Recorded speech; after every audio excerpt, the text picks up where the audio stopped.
Oi, eu me chamo Mirna e se você chegou nesse vídeo, esse vídeo é a parte 3 de uma série de vídeos que eu venho fazendo aqui no YouTube contando a minha história, crescendo e vivendo como uma testemunha de Jeová. Então, dando continuidade ao último vídeo onde eu falo sobre a forma totalmente abusiva como meu pai dirigia ali, conduzia o meu estudo bíblico e tudo mais, aconteciam várias coisas enquanto criança, né? E eu lembro que em um certo momento,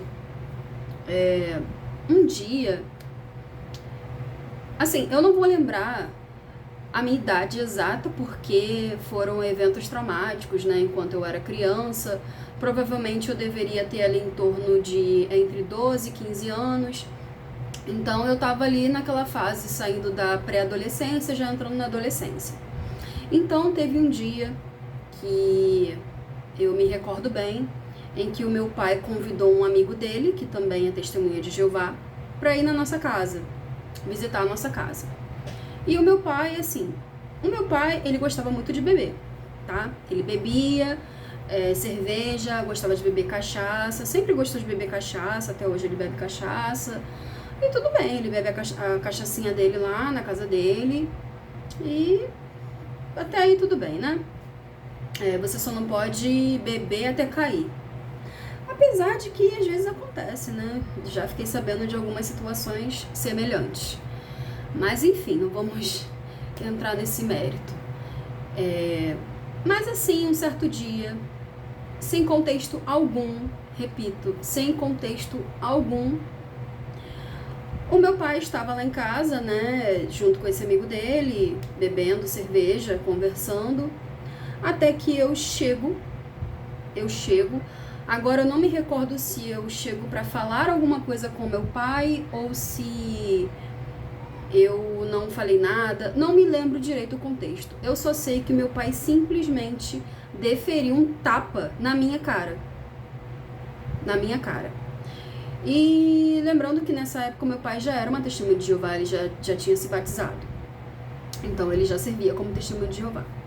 E o meu pai me bateu sem motivo algum, sem contexto algum. Eu não tinha feito nada, absolutamente nada. Ele simplesmente me bateu. Aí você pode, né, ficar aí perguntando ou questionar nos comentários: ah, mas se seu pai te bateu, você deve ter feito alguma coisa. Não. Aí é que tá. Eu não fiz nada. Eu lembro bem disso e até a minha mãe lembra também. A minha mãe lembra perfeitamente desse dia em que ele me bateu.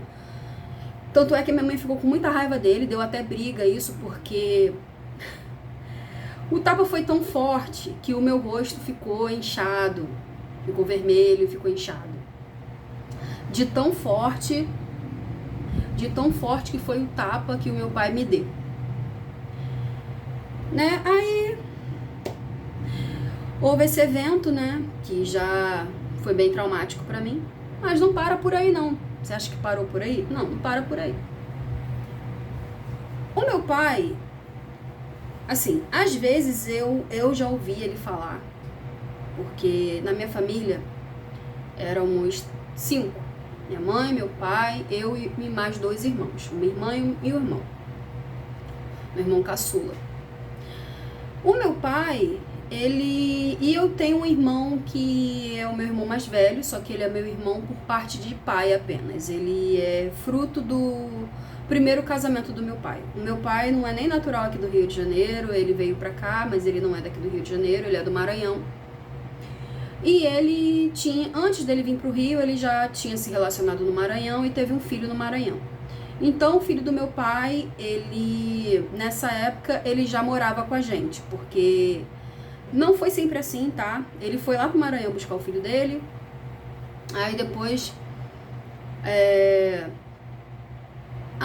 tanta coisa, gente, porque assim, esse filho do meu pai, que era o meu irmão mais velho, quando ele veio morar no Rio, ele ficou morando por um tempo na casa da minha tia, irmã do meu pai. Só que ele era muito problemático, ele deu trabalho lá pra ela, ele aprontava muito, era uma criança problemática. Então ela acabou falando: olha, cuida aí com o filho é teu. Deu lá pro meu pai, cuida com o filho é teu. Era o correto, né? Ele tinha que cumprir com as responsabilidades dele de pai, né? Mas a gente sabe como as coisas aqui funcionam no Brasil, né? Que é bem recorrente, né? Você ter pai ausente, é bem recorrente. Então a gente já sabe como funciona. Mas aí ele pegou o filho dele pra criar e esse meu irmão mais velho, ele foi morar com a gente lá em casa. Até aí tudo bem. E a gente se dava muito bem. A gente se dava muito bem enquanto nós morávamos ali, né? Eu gostava muito do meu irmão, me apeguei muito ao meu irmão. Eu amava ele, independente dele ser do outro casamento do meu pai, independente de qualquer coisa, né? Havia aquela relação ali de irmãos, né? Mas o que aconteceu? Um certo dia, eu vi meu pai conversando com meu irmão, ele era mais velho do que eu. Agora, eu não vou saber a diferença de idade. Eu acho que a diferença de idade entre eu e meu irmão, eu acho que é de mais de 5 anos. É de mais de 5 anos. Então, assim, o meu irmão era bem mais velho do que eu. Nessa época, eu já era adolescente, né? Eu não era mais criança, eu já era uma adolescente. Não vou lembrar minha idade, mas já era uma adolescente ali. Então, eu lembro que o meu pai, nesse dia, eu ouvi o meu pai falando que em uma conversa lá com ele, eu ouvi ele falando bem assim, que quando eu e a minha irmã crescêssemos, que nós iríamos nos tornar prostitutas. E o meu irmão, que era o caçula, iria virar bandido. Então, assim, novamente você me pergunta, tá, Mirna, mas em que contexto ele falou isso? Vocês davam trabalho? Que tipo de crianças eram vocês? Vocês aprontavam muito? Vocês davam trabalho? Não. Nós não éramos esse tipo de criança. É aí que tá o ponto. Eu e a minha irmã, nós tínhamos limite. Porque eu nem me considero tanto criada pelo meu pai, tá?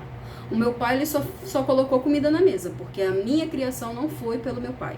A minha criação e a da minha irmã foi pela minha mãe. Então já começa daí.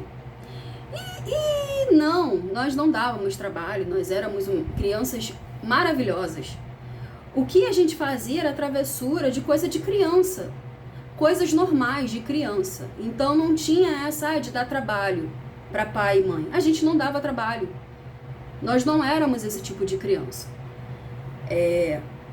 Mas o meu pai, eu não sei, gente, olha, sinceramente, muitos anos de terapia, tá? Muitos anos de terapia pra não estar chorando aqui agora, né? Com isso, com essas palavras fortes, né? Porque, assim, é forte falar isso, né? É forte falar que o pai te dá um tapa na tua cara, sem contexto algum. É forte falar que o teu pai fala que você vai se tornar uma prostituta, sem contexto algum. Eu sei que é forte, gente. Mas o meu pai era uma testemunha de Jeová e ele fazia tudo isso. Até mais coisinhas também. Até outras coisinhas também ele fazia, mas não vou entrar no mérito também, porque assim... eu lembro que na minha adolescência foi assim... Era duas vertentes. Eu considero a minha melhor fase, mesmo sendo testemunha de Jeová, porque foi a fase em que eu estudava, eu fazia curso, então fazia várias atividades extracurriculares, né? Então eu passava mais tempo fora de casa do que dentro de casa. Porque quando eu passava tempo dentro de casa, era só confusão, era briga, era discussão. Ali na adolescência eu já... Era difícil pra mim, porque eu passava por tudo isso e a minha relação com meu pai começou a ficar muito, muito complicada, muito difícil, porque o meu pai, ele tinha problemas no casamento dele com a minha mãe e muitas coisas ele descontava em mim. E assim, o meu pai, também não vou ser injusta aqui, falar que meu pai me batia, me arrebentava. O meu pai só me bateu essa única vez. Tá? Ele me bateu na cara, sem contexto algum. Foi essa única vez. Mas o meu pai, ele me feria de muitas outras formas, com palavras. O meu pai, ele ficava com tanta raiva da minha mãe, com os problemas que ele tinha no casamento dele, no relacionamento dele com a minha mãe, que ele vinha descontar em mim. E ele descontava em mim da pior maneira, que era com palavras. Porque às vezes uma palavra dói mais do que uma porrada. Às vezes você pode dar um soco na cara de uma pessoa que ela vai aguentar. Ela vai cair, mas depois ela vai aguentar e vai seguir firme, vai seguir andando, como se nada tivesse acontecido. Agora, palavras doem, palavras machucam. E o meu pai falava muitas coisas pra mim que me machucavam, que me feriam profundamente, entendeu? Então, meu pai, ele fazia isso. Ele descontava as coisas em mim. Teve até um dia, nossa, que foi horrível aquele dia, cara, assim. Meu pai, ele me via, parecia que ele tava vendo a minha mãe na frente dele, porque ele falava coisas pra mim como se eu fosse a minha mãe, só que eu não era minha mãe, eu era filha dele. Mas homem sendo homem, né, gente? Assim, muitos homens a gente sabe que tá escancarado hoje em dia, né, que eles odeiam as mulheres. Então, assim, não é querendo fazer discursinho de ódio aqui não, mas a gente sabe como tá o cenário aí, tá pra todo mundo ver, tá escancarado, a bagunça que tá, como as mulheres são tratadas, entendeu? Então, assim, longe de mim ficar fazendo discursinho de ódio, mas era a minha realidade do que eu vivi, do que eu passei, do que eu senti, do que eu vivi na pele, tá bom? Na pele. Então, foi isso. Foi isso que acontecia, fora outras coisas também de restrição, que... Assim, umas coisas, gente, que, olha, sinceramente, não faz sentido algum. Lá dentro da religião, eles proibiam, você não podia assistir novela, você não podia assistir desenho. Desenho dependia do desenho, se tivesse desenho com magia, essas coisas, com ocultismo. Eles falavam lá, tá nas publicações, gente, que você não pode assistir esse tipo de conteúdo. Filme com violência, com luta, com briga. Mas às vezes, gente, quantas pessoas... É só você ver relato aí na internet, quantas pessoas, às vezes, em casa, quantas mulheres que apanhavam dos seus maridos dentro de casa, sabe? Que é o meu caso, que apanhei do meu próprio pai.